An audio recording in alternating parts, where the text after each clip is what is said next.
આજે આપણે ધોરણ 12 માં ચેપ્ટર નંબર 5 સાતત્ય અને વિકલનીયતા એમાં આપણે સાતત્યની થિયરી શીખી ગયા, સાતત્યની વ્યાખ્યા શીખી ગયા. હવે એના આધારિત આગળ ઉદાહરણો કરીએ છીએ. તો એ ઉદાહરણ નંબર આપણે 10 ઉપર જશું. ઉદાહરણ 10 ની રકમ છે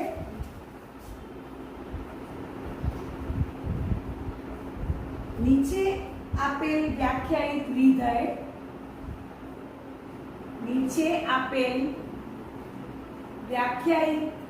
વિધેય f ના સાતત્યની ચર્ચા કરો. તો આપણે fx આપ્યું છે. અહીં fx બરાબર x + 2 જ્યાં x <= 1, x - 2 જ્યાં x > 1. તો આ વિધેયની આપણે સાતત્યતા ચકાસવાની છે. તો આપણે ખ્યાલ આવી જાય છે કે વિધેય f જે આપેલું છે એનો પ્રદેશમાં 1 અને 1 થી નાની સંખ્યા લઈએ, જ્યારે x વાસ્તવિક સંખ્યા 1 અને 1 થી નાની લઈએ ત્યારે x + 2 fx નું સૂત્ર છે, અને વાસ્તવિક સંખ્યા 1 થી મોટી લઈએ ત્યારે fx નું સૂત્ર x - 2 છે. આ રીતે વિધેય આખી વાસ્તવિક સંખ્યાના ગણ ઉપર વ્યાખ્યાયિત છે. બધી જ આવી જાય છે 1 અને 1 થી નાની અને 1 થી મોટી, એટલે બધો જ પ્રદેશમાં આખો વાસ્તવિક સંખ્યાનો ગણ r આવી જાય છે. તો હવે અહીંયા તમને ખબર છે કે આપણે વિકલ્પ 1 સ્વરૂપે લઈશું. વિકલ્પ 1 માં જો કોઈ વાસ્તવિક સંખ્યા c માટે c < 1 હોય, તો f of c બરાબર 1 થી નાનો હોય તો f of c બરાબર c - 2 થાય. એને નંબર 1 આપી દેશું. તથા લિમિટ ગોતશું. લિમિટ x → c fx બરાબર લિમિટ x → c fx એટલે x - 2 જ્યારે x < 1 હોય ત્યારે less than 1 છે એટલે અહીંયા c + 2 આવશે. અહીંયા c < 1 વખતે c + 2 એટલે અહીંયા x + 2, પછી x ની જગ્યાએ c મૂકો એટલે c + 2 અને નંબર આપી દો 2. તો વિધેયની કિંમત પણ c + 2 આવી c આગળ, અને વિધેયનું લક્ષ જ્યારે c < 1 હતું ત્યારે વિધેયનું લક્ષ પણ c + 2 આવ્યું. therefore તમે કહી શકો 1 અને 2 પરથી, therefore 1 અને 2 પરથી પ્રત્યેક c < 1 માટે f એ સતત છે જ્યાં c belongs to r. c વાસ્તવિક સંખ્યા ખરી પણ કેવી? 1 કરતા નાની. હવે વિકલ્પ 2 લઈએ છીએ. આપણે પ્રદેશ છે ને, પ્રદેશ એના આપણે 3 ભાગ કરશું. એક c 1 થી નાના માટે, પછી c 1 થી મોટા માટે અને c = 1 માટે 3 ભાગ કરશું. હવે આપણે પહોંચ્યા છીએ c < 1 હોય તો f of c જ્યારે c 1 થી મોટો હોય ત્યારે અહીંયા f of c બરાબર c - 2 અહીંયા મૂકી દો અને નંબર 1 આપી દો. હવે તથા લિમિટ ગોતો.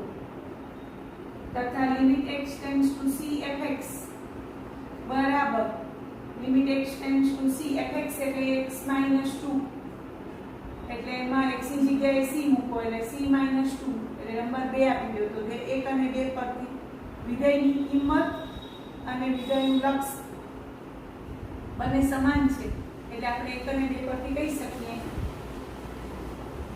કે પ્રત્યેક c < 1 માટે f એ સતત છે જ્યાં c belongs to r. વાસ્તવિક સંખ્યા કરી પણ 1 કરતા મોટી. અહીંયા વાસ્તવિક સંખ્યા કરી પણ 1 કરતા નાની. હવે આપણે વિકલ્પ 3 લઈશું. વિકલ્પ 3 માં c = 1 માટે. હવે c = 1 માટે તમને ખબર છે કે સંખ્યા રેખા ઉપર તમે 1 બતાવો, સંખ્યા રેખા ઉપર ધારો કે આવી રીતે 1 લ્યો તો 1 તરફ આવવાના 2 રસ્તા છે. 1 તરફ જમણી બાજુથી અવાય, 1 તરફ ડાબી બાજુથી અવાય. 1 પોતે સ્થિર છે. 1 તરફ આવવાના 2 રસ્તા, જમણી બાજુથી 1 તરફ આવો, ડાબી બાજુ. તો આપણે અહીંયા જ્યારે = 1 વખતે સાતત્યતા ચકાસશું ત્યારે આપણે લિમિટ x → 1 પ્લસ fx, એટલે c ની જગ્યાએ 1 લેશું અને 1 પ્લસ, હવે જ્યારે 1 પ્લસ એટલે કે 1 થી મોટા તરફથી 1 તરફ આવે છે ત્યારે fx નું મૂલ્ય x માઈનસ 2 લેશું અને એમાં x ની જગ્યાએ 1 મૂકશું એટલે 1 માઈનસ 2 એટલે માઈનસ 1. પછી limit x tends two 1 minus fx એટલે ડાબી બાજુથી 1 તરફ આપણે જઈએ. 1 માઈનસ એટલે ડાબી બાજુથી 1 તરફ જઈએ એમ બતાવે છે. એટલે 1 થી નાના તરફથી 1 તરફ જઈએ આપણે તો ત્યારે 1 થી નાના વખતે વિધેયનું મૂલ્ય x 2 છે. એમાં x ની જગ્યાએ 1 મૂકો એટલે 1 2 એટલે 3. તમે જોયું કે ડાબી બાજુનું લક્ષ અને જમણી બાજુનું લક્ષ બંને અસમાન આવ્યા. limit x tends to 1 plus fx is not equal to limit x tends to 1 minus fx. Therefore તમે કહી શકશો કે વિધેય f એ x બરાબર 1 આગળ અસતત છે. હવે તમને કોઈ પૂછે કે અસાતત્યના બિંદુઓ કેટલા, તો એક જ બિંદુ 1 પાસે આવેલું વિધેય અસતત બને છે. બાકી 1 થી નાની વાસ્તવિક સંખ્યા લો કે 1 થી મોટી વાસ્તવિક સંખ્યા લો તો ત્યાં વિધેય એ સતત બને છે. તો આ રીતે આપણે ઉદાહરણ નંબર 10 કર્યું. હવે ઉદાહરણ નંબર 11 પર જઈએ છીએ. ઉદાહરણ 11.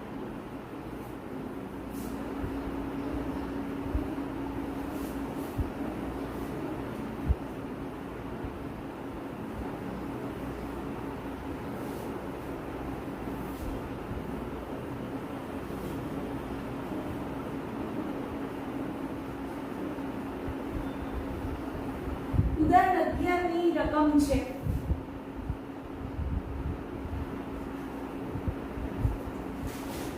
નીચે આપેલ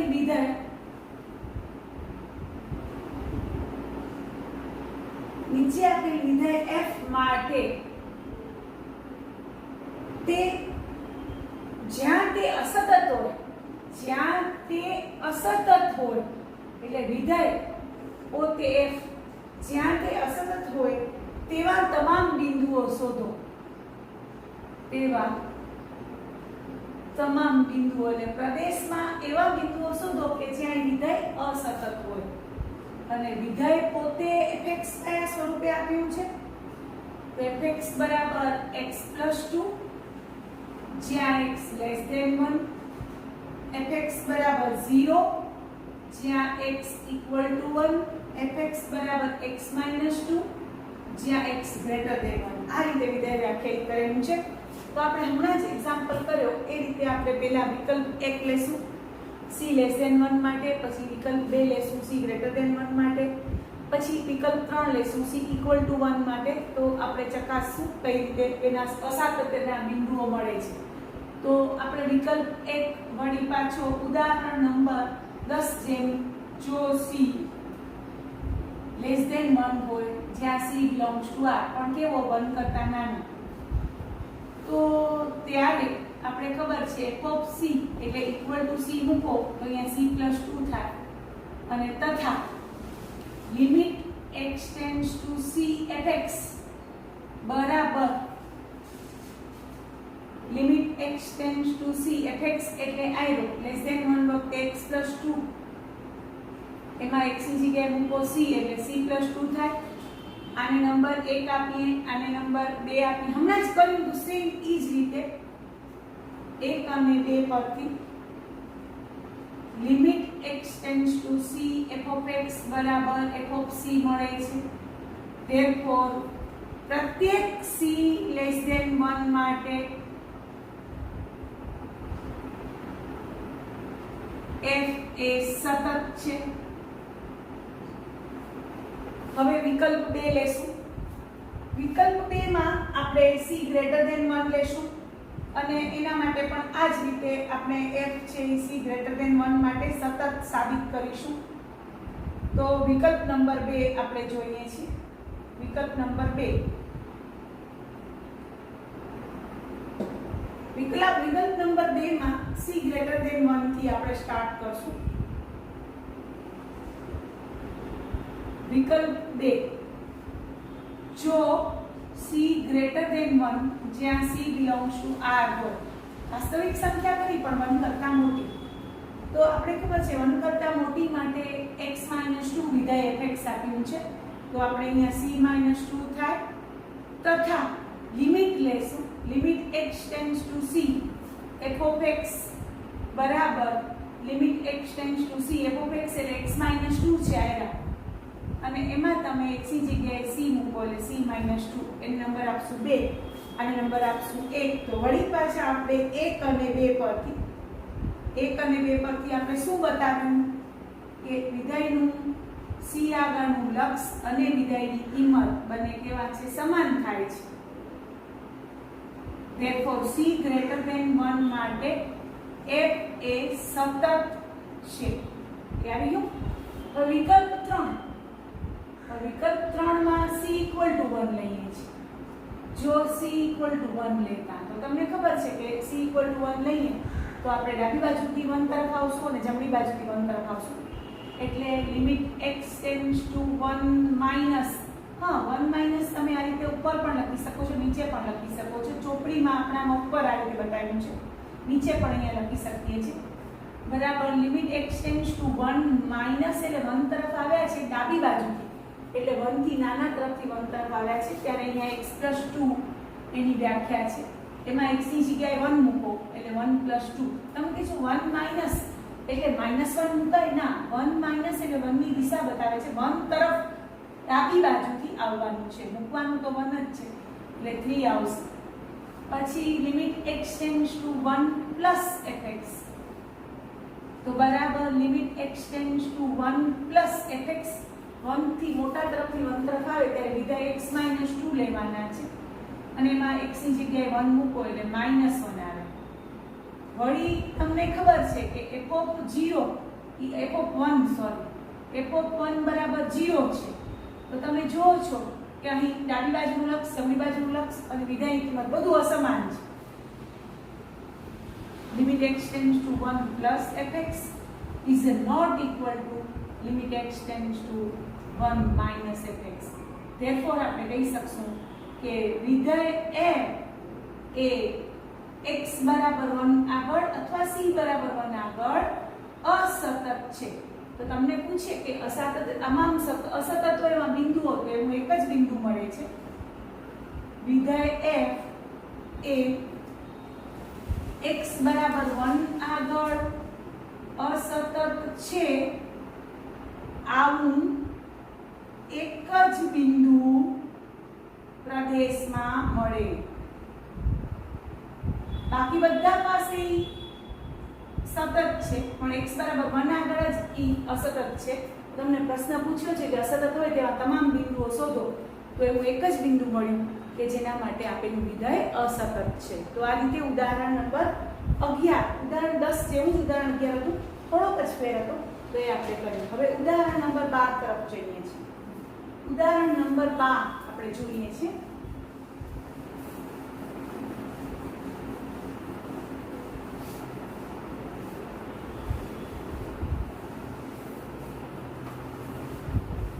ઉદાહરણ 12 માં fx આપ્યું છે.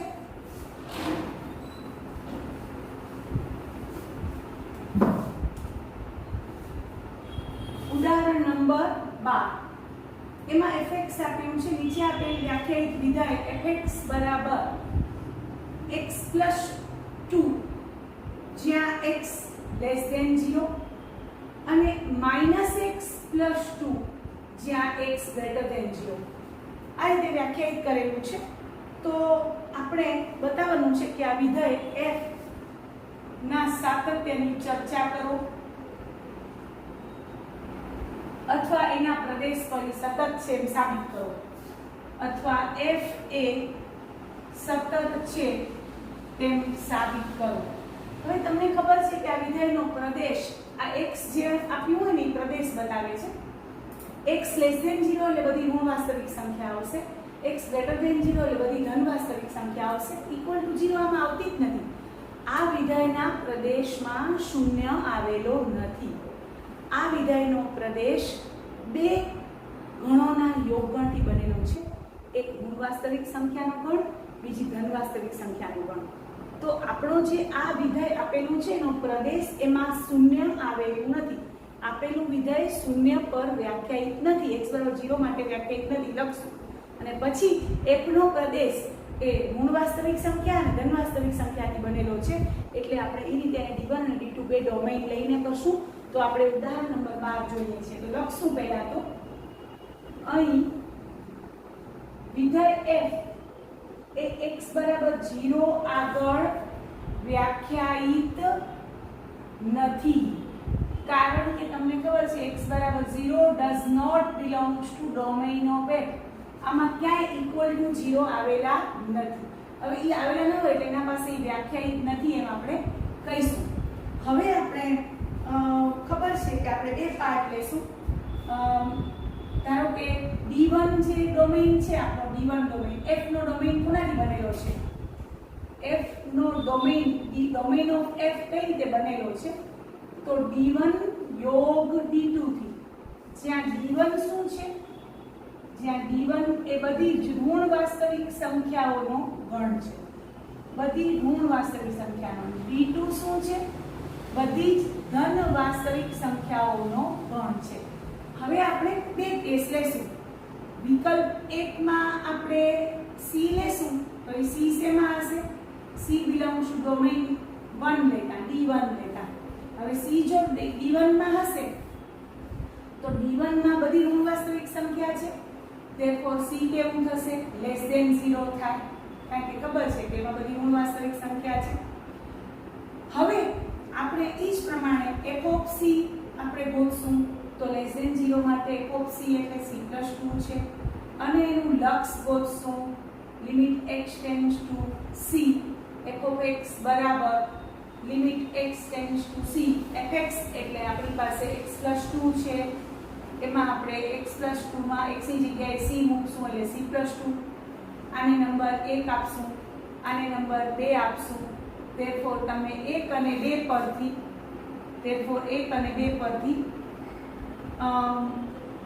f એ d1 પર સતત થાય. d1 એટલે બધી મૂળ વાસ્તવિક સંખ્યાનો ગણ છે. એવી જ રીતે આપણે વિકલ્પ 2 કરશું. વિકલ્પ 2 માં c બિલોંગ્સ ટુ d2 લેશું, એટલે તમને ખબર છે d2 એટલે બધી ધન વાસ્તવિક સંખ્યાનો ગણ. therefore c કેવો થાય? ગ્રેટર ધેન 0 થાય. વળી આપણે f ઓફ c એટલે વિધેયની c આગળની કિંમત, તો જ્યારે ધન હશે ત્યારે -c + 2 આવશે. એને નંબર આપી દેશું 1, અને વિધેયનું લક્ષ ગોતશું. Limit x tends to c fx બરાબર limit x tends to c fx એટલે -x + 2, -x + 2 એટલે -c + 2. આને બે નંબર આપી દેશું. એવી જ રીતે પાછું લખશું 1 અને 2 પરથી f એ d2 પર સતત છે. હવે તમને ખબર છે કે વિધેય f નો પ્રદેશ એ d1 યોગ d2 થી બનેલો છે. તો જો વિધેય f d1 પર પણ સતત છે, d2 પર પણ સતત છે, તો વિધેય f એ આપેલા પ્રદેશ ઉપર સતત છે. આ એક એક્ઝામ્પલમાં યાદ રાખવાનું છે કે આના પ્રદેશમાં શૂન્ય આવેલું નથી, એટલે શૂન્ય પાસે એ વિધેય વ્યાખ્યાયિત જ નથી, એટલે શૂન્ય આપણે પ્રદેશમાં લેશું જ નહીં.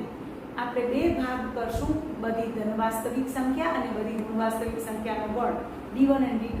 તો આ રીતે ખાસ યાદ રાખજો કે આમાં શૂન્ય પાસે તમે જો પાછું અહીંયા ચકાસશો કે હવે c બરાબર 0 પાસે, તો એ c બરાબર 0 શક્ય જ નથી, કારણ કે 0 છે એ આપેલા પ્રદેશમાં આવેલો નથી. તો આ રીતે આપણે ઉદાહરણ નંબર 12 જોયું. હવે આપણે ઉદાહરણ નંબર 13 તરફ જઈએ છીએ. ઉદાહરણ 13 યાદ રાખજો, એ પણ બહુ અગત્યનું ઉદાહરણ છે. ઉદાહરણ 12 પણ પ્રદેશમાં શૂન્ય આવેલો નથી, એ ખાસ યાદ રાખજો, અને આ રીતે ઉદાહરણ 12 યાદ કરજો. હવે ઉદાહરણ 13 માં આપણે જોઈએ છીએ. ઉદાહરણ 13 ની રકમમાં વિધેય આ રીતે વ્યાખ્યાયિત કરેલું છે. fx બરાબર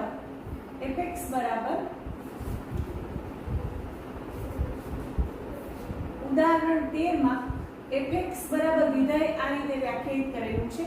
fx બરાબર x જ્યાં x greater than or equal to 0, fx બરાબર x² જ્યાં x લેસ ધેન 0. તો f ના સાતત્યની ચર્ચા કરો. તો આપણે f ના સાધનની ચર્ચા કરશું તો આપણે ખબર છે કે અહીં f નો પ્રદેશ જોઈ લો કે બધી ધન વાસ્તવિક સંખ્યાઓ અને 0 પણ આવે છે ઇક્વલ ટુ છે અને બધી ઋણ વાસ્તવિક સંખ્યાઓ, એટલે કે અહીં વિધેય f નો પ્રદેશ તમે 3 ભાગમાં વહેંચી શકશો.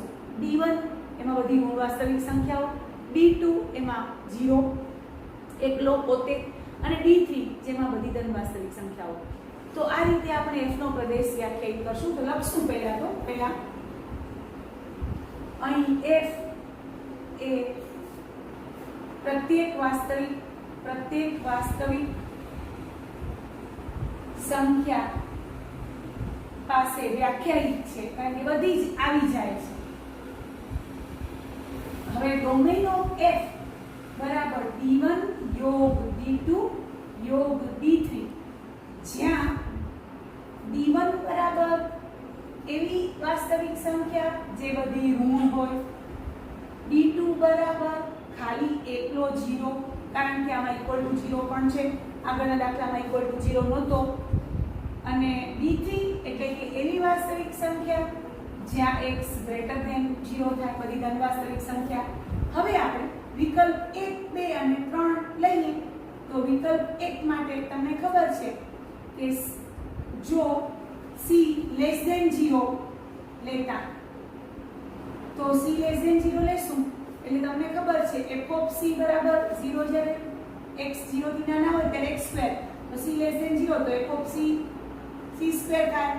અને તથા એનું લક્ષ જોઈએ, limit x tends to c f of x બરાબર limit x tends to c fx એટલે x સ્ક્વેર બરાબર c સ્ક્વેર. તો આ 1 અને આ 2 એના પરથી તમે શું કહી શકો, બંને સમાન આવ્યા. therefore limit x tends to c f of x બરાબર f of c મળ્યા. therefore તમે શું કહી શકો, 1 અને 2 પરથી તો c લેસ ધેન 0 માટે અથવા c belongs to domain of 1 માટે એમ પણ કહી શકો છો, અથવા c લેસ ધેન 0 માટે f એ સતત છે, અથવા તો f એ d1 પર સતત છે. આપણે d1 એટલે લીધો. એવી રીતે વિકલ્પ 2 પણ તમે લખી શકો છો આ જ પ્રમાણે.